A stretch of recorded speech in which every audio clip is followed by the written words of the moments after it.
And thank you all for being here today. This is a heavy week for St. Paul. An officer-involved shooting is one of the hardest experiences that a community can endure.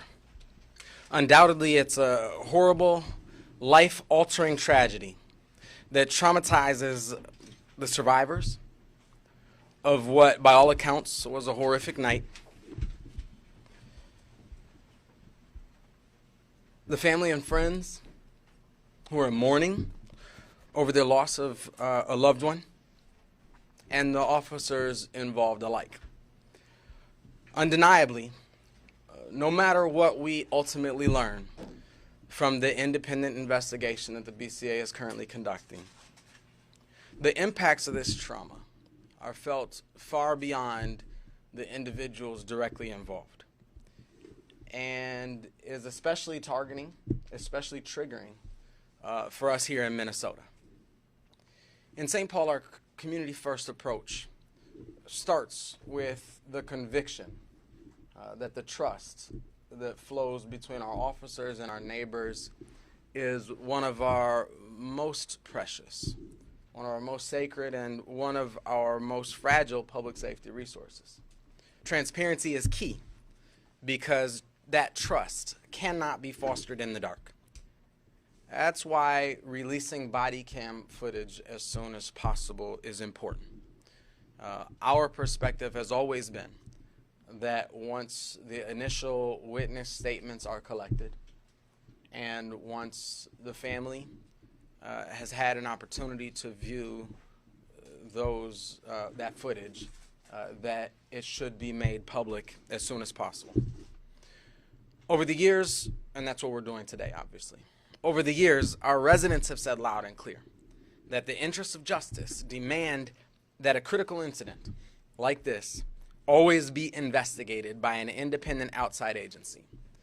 By definition, that means that even the mayor and the police chief cannot have all of the details of an open investigation as they unfold. That's by design. The Bureau of Criminal Apprehension, the BCA, has taken over this case to meet that standard and to ensure that a thorough investigation is conducted in a timely manner.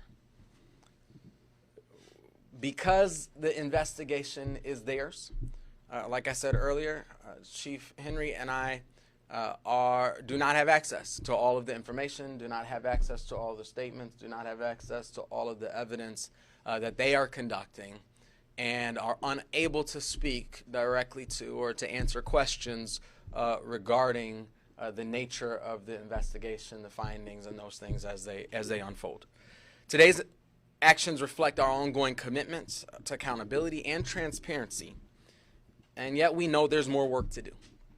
In the days, months, years ahead, we will continue the work that our St. Paul Police Department has done. We will continue the work that my administration is focused on to build and rebuild that trust that is so central to our community first public safety framework. This work is done in partnership, and it's work that we're proud to do with Chief Henry, with all of our St. Paul police officers, and with all of the partners who work directly with us on a day-to-day basis to keep our community safe. With that, I want to thank you, Chief Henry. We have been in lots of contact this week, and I want to thank you for the commitment and the example that you're setting with transparency in terms of helping us to get this video into the public realm as quickly as we have. Chief Henry. Thank you so much, sir. Just a few quick additional words. Again, thank you all for coming. Any loss of life is tragic, and our thoughts go out to the family and friends of Mr. Johnson. We recognize that words cannot alleviate their pain. We extend the same concern to our community members, including our officers, who experience these traumatic events together. We also know that any police action involves emotion that touch on a larger historical context that can be very painful for our community. Our community has worked together to develop a process to ensure that any incident involving a use of force at this level is investigated independently to ensure a thorough, timely, and transparent investigation. Our community developed this process, which states that we are not and should not be a part of that investigation. The sanctity of the independent investigation is something we must honor and respect to ensure the public remains confident with the entire process. Mayor Carter and I agree that whenever we can, as long as it does not interfere with an independent investigation, we will release camera footage as soon as lawful and possible. This afternoon, we have released some of that footage. We need to be mindful that this incident, as the mayor said, is only 3 days old and there's still an active investigation. Since I'm not involved with that investigation per our agreed upon process, I can't speak to the investigation or its findings. This is what we as a community agreed on, and we intend to always honor that agreement. Again, we offer our thoughts to the family, to our community, and our officers. Thank you. Again, as I said before, we are unable to take specific questions related to the specifics of the investigation, but certainly if there's any questions about the comments that we made today, we're happy to take those. Well, Chief Henry, besides, I mean, not asking you to comment on the investigation, but when you look at that video, do you see the Mr. Johnson shooting at the officer and fire being returned? As someone who's not investigating as whole, I know what you're speaking of. I think it's important that I don't step in and start making comments like that.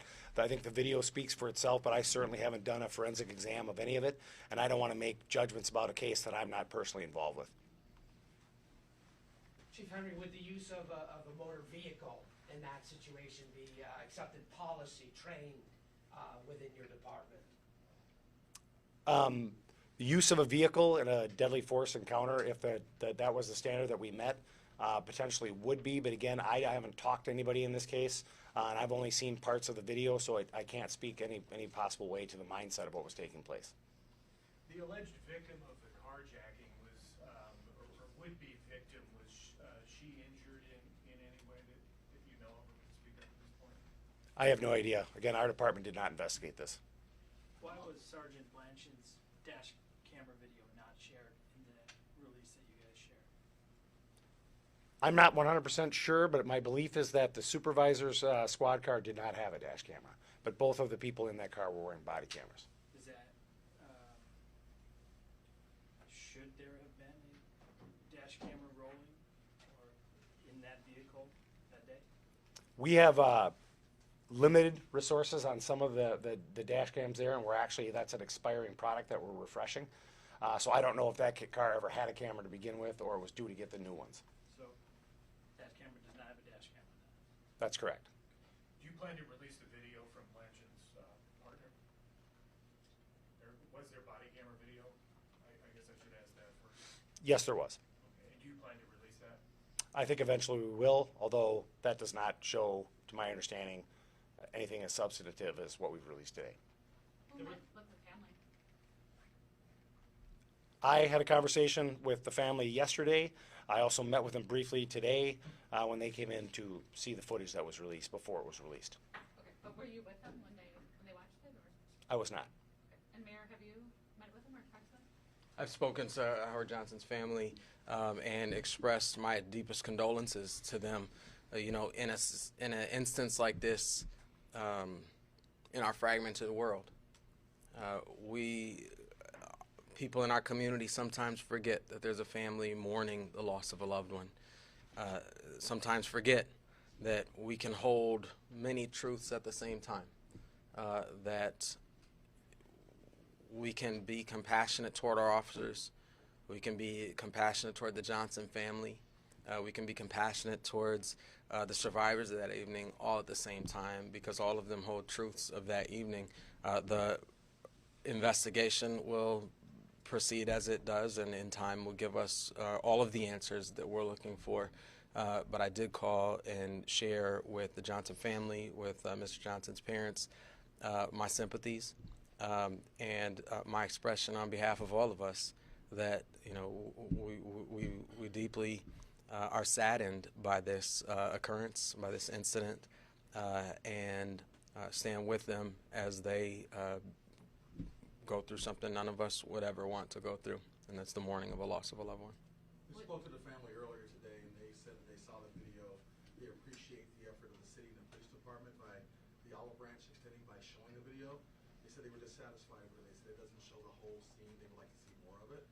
And they also felt that they weren't reached out quick enough. Your reaction to that? They said they appreciate your gesture, but it wasn't done quick enough, and they're not satisfied. I can't pretend to know what the Johnson family is going through this week, but we all know that it's horrific. I don't think that I can imagine something that would be satisfying for anyone given this circumstance.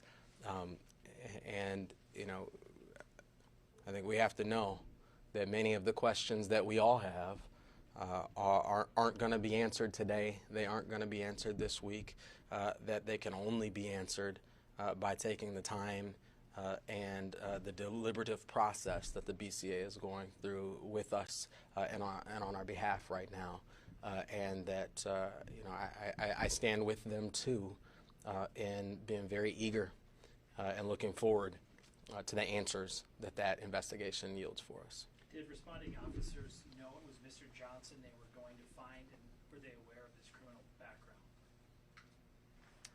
My understanding is that some information about a warrant was aired that night as they were looking and they had set up a perimeter. But as far as the rest of that, again, I don't know. This was a fresh call, and once something like this happens, and I know it sounds like a broken record, but we don't dive into it anymore. We call out the BC and we allow them to take that, and that's very intentional to make sure that there's a process out there that doesn't look like we're weighing in on it in any kind of capacity. Just to clarify the warrant for Mr. Johnson, you said regarding the warrant you mentioned, did officers know that was for Mr. Johnson? It's my memory just from when I first got in and I heard the original transcription of the airing of the radio broadcast that there was a warrant, but to be honest with you, that's from my memory. All right, last one more. One more about the video. So there is a clearer view from a surveillance video. Is that something that you guys aren't allowed to give up? Like, is that BCA evidence, or do you guys have access to surveillance video from businesses that might show a better view than that car video that's included? Yeah, so obviously they went out and handled the scene, and if they've located video from either one of the businesses or a Ring camera or something like that, because they're the lead investigative body, they recover that stuff. We don't have any proprietary ownership over that. That's their evidence. We do have, although this body camera footage is also evidence, we have some ownership or the ownership piece to it, so we're allowed to release that, but we don't control the video that they recovered. Thank you all. Thank you.